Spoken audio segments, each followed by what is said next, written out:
জি। তো দীর্ঘ বছর ধরে প্রায় 18 বছর ধরে আমি জাতীয় পার্টিতে আছি। তো আমি জি, এইবার ২ বার জাতীয় মহিলা পার্টির প্রেসিডেন্ট হিসেবে আছি। জি। জি, আর এখন বর্তমানে যে জি, যে ইলেকশন জি। সমাবেশ ইলেকশন নিয়ে আপনার মতামতটা বলেন। সরি? ইলেকশন নিয়ে মতামতটা বলেন যে আমরা আসলে ঐক্যবদ্ধভাবে আমরা যেভাবে ইলেকশনটা হচ্ছে এখন, তো এটা আমাদের জন্য একটা পজিটিভলি বলতে গেলে পজিটিভ অ্যাচিভমেন্ট।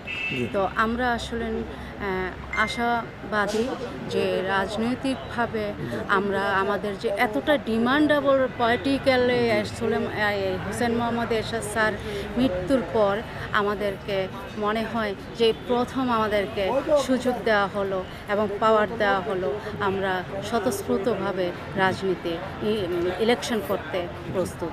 এটাই কত ভাগ নিশ্চিত যে আপনাদের যে ম্যান্ডেট সোলোমান সাহেব যে বর্তমানে 18 আসন থেকে জয় হবে, এই ব্যাপারে আপনার কতটুকু, আপনাদের ভরসা কতটুকু?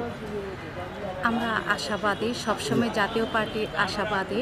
আমরা আশাহত হতে চাই না। আর আমরা প্রত্যাশা করি মানুষ